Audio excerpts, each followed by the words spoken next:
Greetings and salutations, good citizens. Welcome to the Fortress. This is Laz, your host. And, as always, it is a great day for geekdom, ladies and gentlemen. Unfortunately, it's not a good day for those of us who are stuck watching The Flash this week. Woofta. Alright, now, before I go into it, though, I do want to say, though, if you're a returning viewer, awesome, thanks. And if you're a new viewer, I say, welcome aboard, good citizen. And, as always, if you're new here, and you like what you hear, you like what you see, although really, if you like Fat Tom Hanks, cool, I'm not sure what you're smoking, but I'll take it either way. I want you to hit that like, comment, and subscribe button. Hit that bell notification thingy so you never miss one of my updates. And now comes my review. So this week of The Flash is The People versus Killer Frost, because it was the last episode, Killer Frost, she gave herself up, and I'm going to go to jury, or trial, or what have you. And this is just as exciting as that sounds. Before I start, though, I do want, in all seriousness, to give Danielle Panabaker, the actress who plays Killer Frost, one hell of a thumbs up.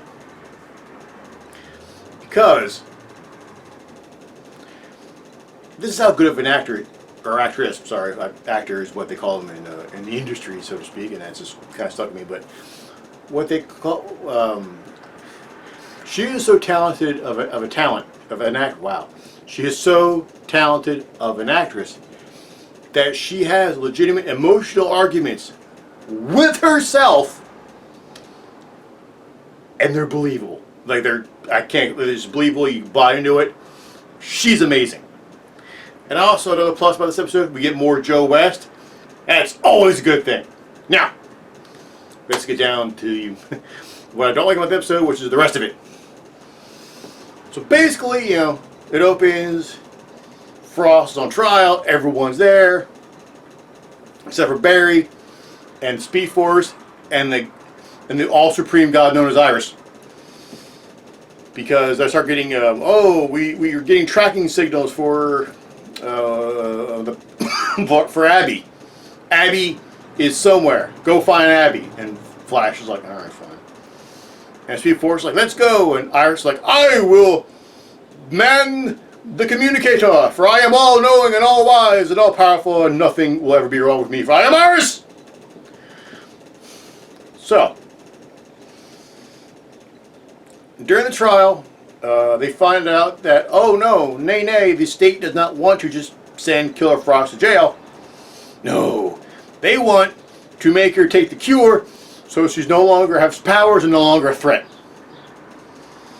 However, during this whole trial, you find out that Killer Frost apparently hasn't killed anybody. So, why in the front door is she called Killer Frost? Yes, I said front door. I'm going to try to not curse this episode. I'm going to watch my language.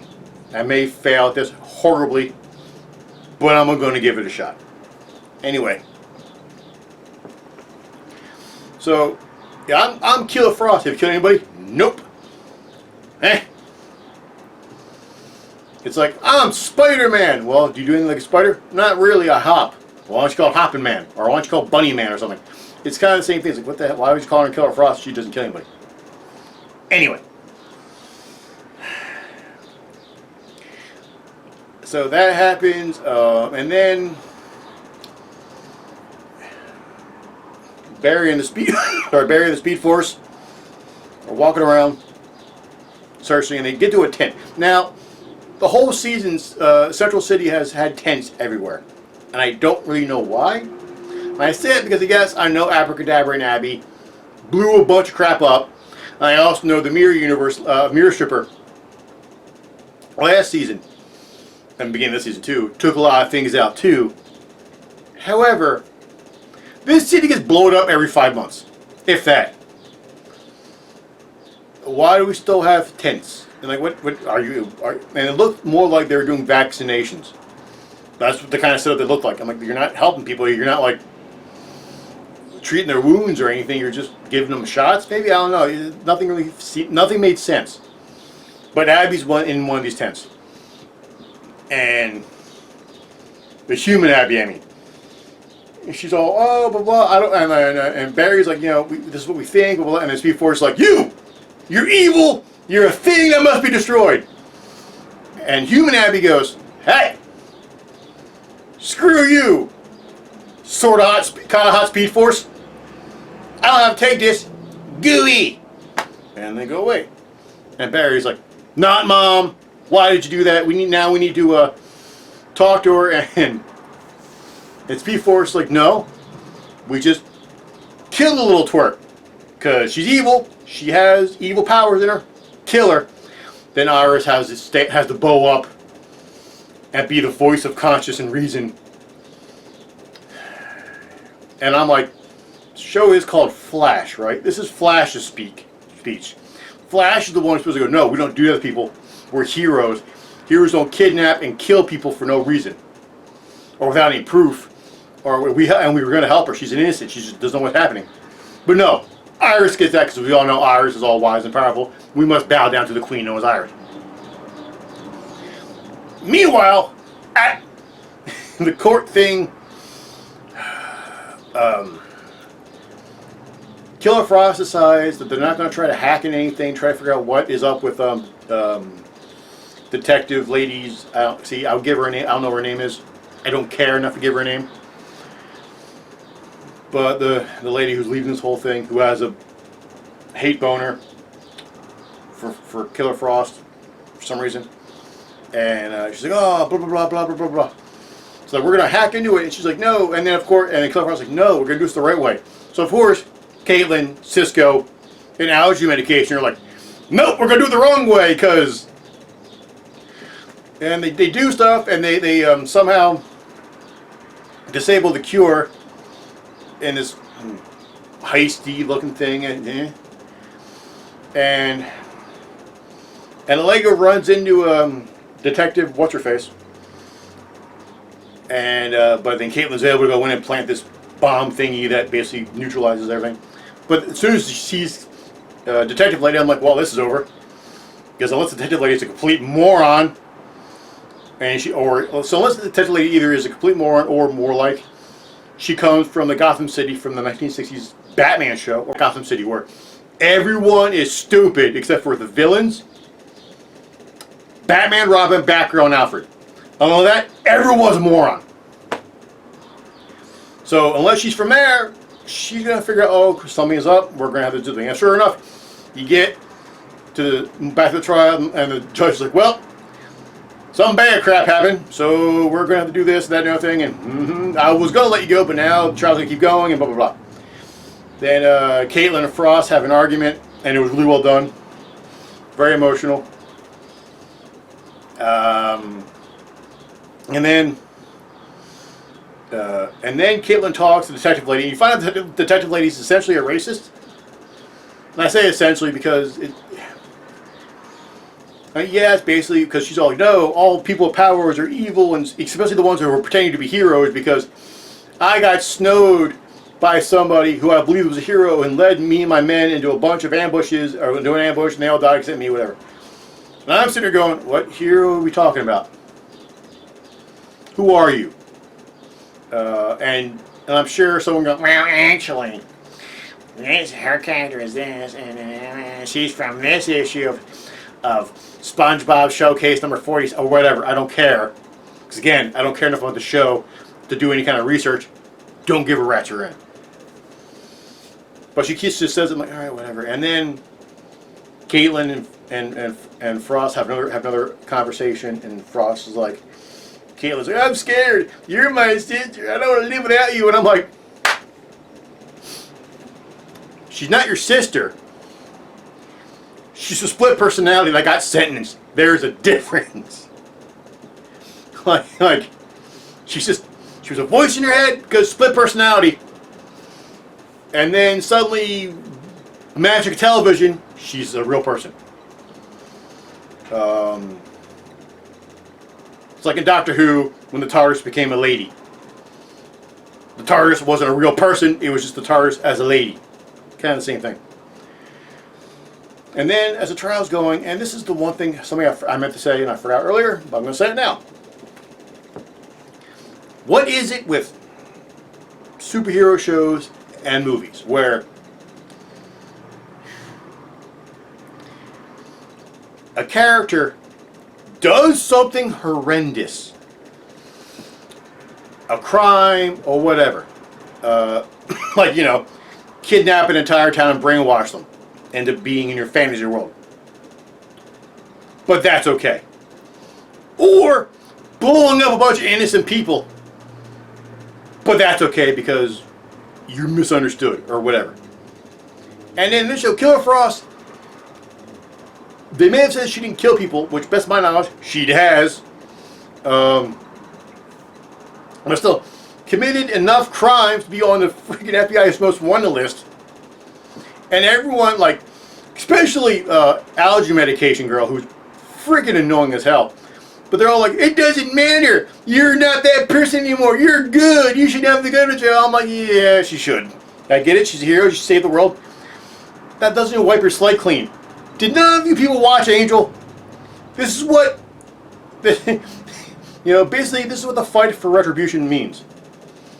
This is what penance is. Like, you did your crime, you do your time, and you always keep paying. The fight for that never ends. So then Frost gets on this on the stage, yeah, on the, you know, in the court. She goes up to the not juror box. You know, that place you go up and you speak. I can't think of what it's called right now. Jersey Public Schools. What do we do? And also I don't sleep, so shut up. And also, to distract you, here's a picture of Justin Bieber. There, that distracts you. Now, so Killer Frost takes a stand, and she's all, and she basically says this thing where, force me to take the cure, or any metahumans to take the cure, because basically that's what the cop lady's thing is if when she gets the sentence and she's forced to take the cure, then all metahumans who are criminals who get arrested will have to be forced to take the cure. And she's all, no, she's all, it's not right because they'll take away who we are, and it basically sending a message that we're broke, we need to be fixed. And I'm like, are we really making metahumans and the mutants or allegories for, pick one, minority / trans person / LGBTQ people? I mean, is that what we're doing now? It kind of feels like what it's doing, because it basically she came out and just said stuff, and I'm like, all right, well, at least, all right. But it felt a little heavy-handed, but the way Danielle Panabaker delivers it, it doesn't come off as heavy-handed as it sounds. So I'll give her, again, thumbs up for that one. And then Killer Frost goes, by the way, I defy you, police lady, because I am requesting life in jail. Because apparently a criminal can request something and it happens. And the judge goes, what, really? Because I was going to give you a slap. All right. You could have been innocent. All right, whatever. But okay. So Killer Frost goes to jail for life. And I'm like, if you didn't want her on the show anymore, you could have just killed her. Just saying. Maybe this means Danielle Panabaker's leaving. I don't know. Or maybe they're going to kill off Caitlin and just bring back Frost. I mean, I don't know. I hope she's not leaving the show, because I love me some Danielle Panabaker, and I'd love to see her stay. The only person I want to see off, there's two people I want to see off the show. Well, three now. Allergy medication lady. The bad photocopy of Urkel. And the goddess known as Iris. Speaking of Iris. So, back to plot B. Barry in the Flash costume shows up at human Abby's tent and convinces her, hey, by the way, you need to go to Star Labs and get tested out. We can help you. And she says, okie dokie, superhero man. Because I've been having blackouts, which I didn't mention before, because, you know, writing. So, and they show footage of Abby. I'm like, stop showing footage of Abby. Abby looks terrible. Abby looks horrible. Stop it. So they go back to the Star Labs, and she's there, and the Speed Force looks at Iris one point and says, "You really are his lightning rod. He listens to you." Blah blah blah. And they start hitting not Abby, human Abby, with a bunch of MacGuffin rays that'll get her to wig out and just so they can see if she really is Abby. And of course, she starts Abbying out a little bit. Then they turn it off, and Flash like, don't worry, we'll figure this out. Blah, blah. And as you say, don't figure this out, Abby gets hit with a shotgun thing of lightning by Speed Force. She goes, "Nope, we're gonna kill this twat waffle." And she's building up for it, and then she goes, and Barry's like, "No, we don't kill." And she goes, "I do." You know, I'm a force of nature, or whatever. And then she starts charging up, and she goes, "By the way, yeah, she may be your lightning rod, but I'm the lightning." And she shoots lightning at Iris, and I'm on the edge of my seat going, "Please kill Iris, please kill Iris. I know you won't, and I know what she's going. I know what Speed Force is going for." But and Barry's an idiot for falling for this. Either way, Barry goes, "No!" runs and does his lightning throw thingamabobber, and the lightning he throws hits the Speed Force throw, and somehow it becomes a ball of something. And the Speed Force casually walks over to said ball, and Barry's stuck in midair like, "Crap! What the hell are you doing? I screwed up." And I'm like, "Yes, you did, idiot." And Speed Force walks up, grabs the thing, and goes, "Hadouken!" And Abby dies. And then Barry hits the floor and goes, "Ah, son of a biscuit." Looks up, the Speed Force is like, "Deuces. Because I'm going to kill the rest of these mofos." And, and the ending of the episode is basically, who the hell cares? I can't remember how it ends. It was just a lot of, like, this whole episode was a lot of, I mean, it wasn't, like, it wasn't anything special. I mean, it wasn't crappy. Like, the writing was good to a degree. I mean, Danielle Panabaker's acting was strong. More Joe West is always a good thing. But there's certain things, again, certain things that I covered that were like, eh. So I would give this a high D. Me. Sounds about right. Ain't you? With that being said, I am now off like a dirty shirt. Good journey, and as always, same last time, same last channel.